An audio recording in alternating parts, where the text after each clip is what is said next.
بسم اللہ الرحمن الرحیم ایاک نعبد و ایاک نستعین. میرے پاک آسٹریا شعبے کے تمام سٹاف، اسٹوڈنٹس، فیکلٹی، ڈائریکٹر صاحب، ہمارے منسٹر صاحب ارشد ایوب صاحب، ہمارے چیف ویب اکبر ایوب صاحب، یوسف ایوب صاحب، secretary higher education department, minister higher education department, اور یہاں پر ڈسٹرکٹ ایڈمنسٹریشن، پولیس، تمام لوگوں کو السلام علیکم ورحمۃ اللہ وبرکاتہ. ڈائریکٹر صاحب، آپ لوگ کتنے پیارے لگ رہے تھے جب آپ اردو میں بات کر رہے تھے.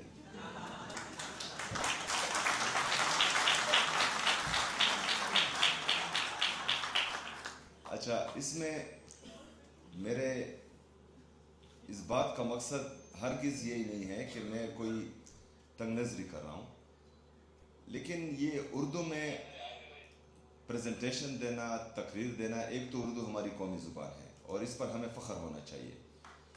دوسری بات کہ جہاں پر میں کنوکیشن میں جاتا ہوں وہاں ہماری اسٹوڈنٹس کی فیملیز ہوتی ہیں، تو ان میں سے اکثر ایک تو خیبر پختونخوا بدقسمتی سے 78 سال سے عموماً اور خصوصاً 20 سال سے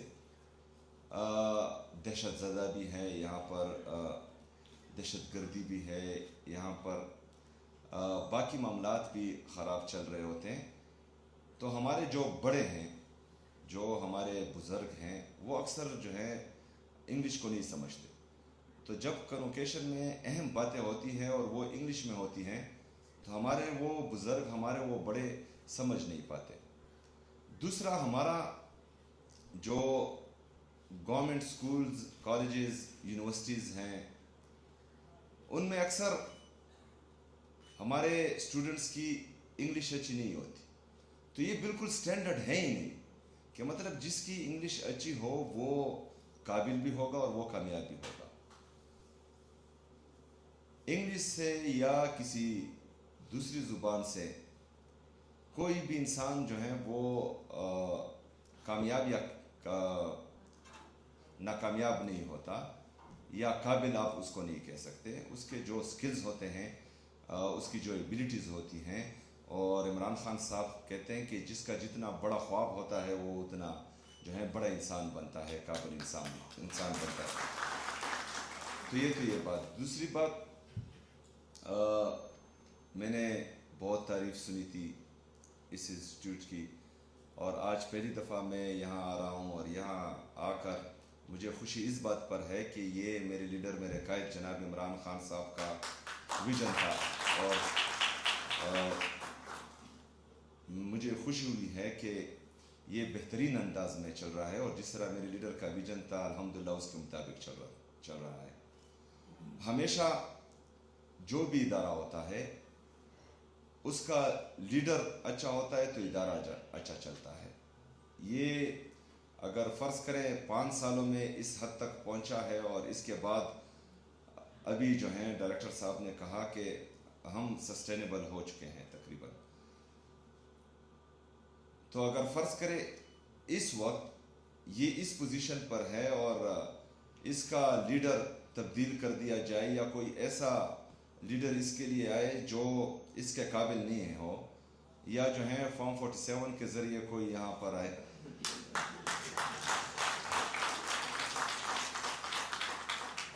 تو وہ ادارہ پھر خراب ہو جاتا ہے. ابھی پاکستان کی اگزامپل آپ دیکھیں کہ اچھا بلا چل رہا تھا. 2018 میں عوام نے عمران خان صاحب کو ووٹ دیا، ایک جمہوری حکومت بنی، جمہوری طریقے سے جو ہے میرا قائد، میرا لیڈر جناب عمران خان صاحب پاکستان کا وزیر اعظم بنا.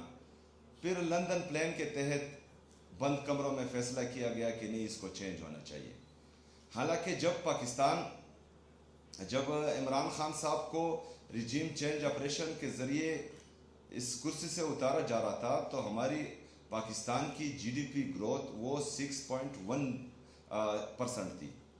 آج آپ کی G D P growth, Pakistan کی جی ڈی پی گروتھ جو ہے 2.6 سے 3% کے درمیان اوپر نیچے ہو رہی ہے. ہمارا जो नौजवान तबका है, बेरोज़गारी इस हद तक आ चुकी है कि आज अगर ऐलान करें कि पाकिस्तान छोड़ने के लिए कौन कौन तैयार है, अगर मैं इस हाल में पूछूं तो तकरीबन आधे से ज़्यादा हाल जो हैं यहाँ पर हाथ खड़े कर दें। इसका मतलब ये नहीं है कि पाकिस्तान से लोग नफ़रत करते हैं, इसका मतलब ये है कि यहाँ पर रोज़गार के मौके नहीं है। और नतीजा क्या इसका जो है बैकग्राउंड क्या है? बैकग्राउंड ये है कि बंद कमरों के फैसले होते हैं और जिनका जो काम नहीं होता वही करते हैं, तो उससे जो है फिर मुल्क को भी नुकसान होता है और इदारों को भी नुकसान होता है। आज यहाँ पर जितने भी हमारे खैबर पख्तूनख्वा के और ख़ासकर मर्ज अज़ला के जो अभी इस वक्त बहुत सख्त हालात में हैं, और ये हालात हम पर बनाए गए हैं।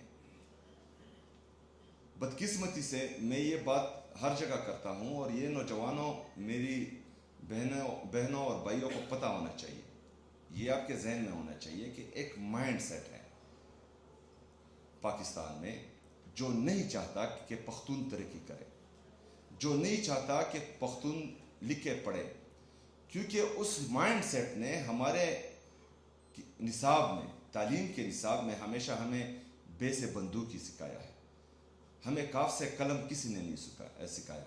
ये क्यों? हमें कहा जाता था बचपन से कि पख्तून दलेर है, पख्तून बहादुर है, और अगर तुमने पाकिस्तान को मेली आंख से देखा तो हमारे पख्तून भाई हैं, अगर किसी ने हमला किया तो हमारे पख्तून भाई हैं। ठीक है, हम हैं, हम पाकिस्तान के लिए तब भी थे, हम आज भी हैं, और इंशाअल्लाह ताला पाकिस्तान के लिए कल भी होंगे। लेकिन इसका मतलब नहीं है कि आप मेरे हाथ से कलम छीनें और मुझे बंदूक दें। बंदूक की जब ज़रूरत होगी तो इंशाअल्लाह ताला अपनी फ़ौज से पहले हम अपना वो बंदूक उठाएंगे और दुश्मन का मुकाबला करेंगे। लेकिन इस वक्त जो है मुझे ज़रूरत है कलम की, क्योंकि दुनिया चांद पर पहुंच गई है और अभी भी हम जो है अमन की भीख मांग रहे हैं, और अपनी रियासत पाकिस्तान से, क्योंकि यहाँ पर 2018 से 2022 तक हमने देखा अमन था, क्योंकि एक लीडर आया था जिसका नज़रिया था, जिसकी सोच थी, जिसका विजन था, जो अपने लोगों के लिए, अपने मुल्क के लिए कुछ करना चाह रहा था, जो पख्तूनों को भी इस पाकिस्तान का हिस्सा समझ रहा था, जो हमारे कबाइलों का दर्द और एहसास रखता था। आपने तिरा के हालात देखे, वहाँ से जो इस बर्फबारी में लोग दर बदर हो रहे हैं, सड़कों पर जो है इन ठंडी रातों में रातें गुजार रहे हैं, ये क्या वजह है? वो अपने घरों में खुश थे, लेकिन बंद कमरों में फैसला किया गया कि नहीं, यहाँ पर जो है मिलिट्री ऑपरेशन होगा। मिलिट्री ऑपरेशन किसी भी मसले का हल नहीं है, और ये सिर्फ पाकिस्तान तहरीक इंसाफ नहीं कहती, ये खैबर पख्तूनख्वा की तमाम सियासी मजहबी जमातें, हर मकतबा फ़िक्र के लोग, सबका मौक़िफ़ यही है कि मिलिट्री ऑपरेशन किसी मसले का हल नहीं है। अच्छा, मुस्तकिल और पायदार अमन हमारे सूबे के लिए भी ज़रूरी है, हमारे पाकिस्तान के लिए भी ज़रूरी है। आएगा कैसे? आएगा ऐसे कि आपने तमाम लोगों को, आपने इन सब को बिठाकर एक जामे पॉलिसी बनानी होगी जो बार बार किसी के आने जाने से चेंज नहीं हो। ये सारी बातें मैं आपको कर रहा हूँ, तो बाद में मैं आता हूँ कि क्यों कर रहा हूँ। लेकिन यहाँ मसला क्या है? यहाँ मसला ये है कि कुछ लोग बंद कमरों में बैठते हैं और कहते हैं कि हम अक्ल कुल हैं। वो तो अक्ल कुल वैसे भी नहीं है, जो उनको मशवरे देते हैं, जो उनके एडवाइज़र हैं, वो भी इंतहाई बेवकूफ़ है, क्योंकि इनको जो मशवरा देता है वो इनके उलट हो जाता है, और जो है इनकी बदनामी होती है, और पाकिस्तान जो है वो दलदल में फंसता जा रहा है। अभी यहाँ पर जो ये सारी कहानी मैंने आपको सुनाई, तो अगर मैं अपने लोगों को तालीम देना चाहूँ, सेहत देना चाहूँ, यहाँ पर इंफ्रास्ट्रक्चर डेवलप करना चाहूँ, यहाँ पर जो है इंडस्ट्रीज लगाना चाहूँ, यहाँ पर इन्वेस्टर्स को लाना चाहूँ, इन सब के लिए अमन ज़रूरी है। लेकिन अमन हमें नहीं दिया जा रहा। क्यों? इसका आपको भी पता है और इसका मुझे भी पता है कि एक माइंड सेट, और उस माइंड सेट को इंशाअल्लाह ताला आप सबकी मदद से आपका ये भाई शिकस्त देगा इंशाअल्लाह ताला। मैं आपसे वादा करता हूँ।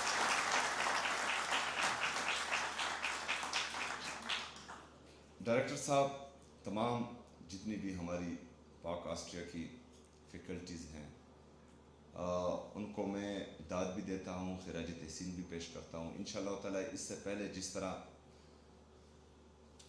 हुकूमत खैबर पख्तूनख्वा आपके साथ खड़ी थी। इंशाअल्लाह ताला इसके आगे भी जो भी आपकी ज़रूरियात होगी हम फर्स्ट प्रायोरिटी पर इंशाअल्लाह ताला उसको हल करेंगे इंशाअल्लाह। आपने हमारे इन बहन भाइयों का ख्याल रखना है, उनकी तालीम का ख्याल रखना है। हमारी यूनिवर्सिटीज़ ज़्यादा हैं लेकिन बदकिस्मती से हम आउटडेटेड कोर्सेज़ जो हैं अभी तक वहाँ पढ़ा रहे थे, तो इसका नतीजा ये होता है जो तकरीबन पूरे पाकिस्तान में है कि हम बेरोज़गारों की फ़ौज प्रोड्यूस कर रहे हैं इन यूनिवर्सिटी से।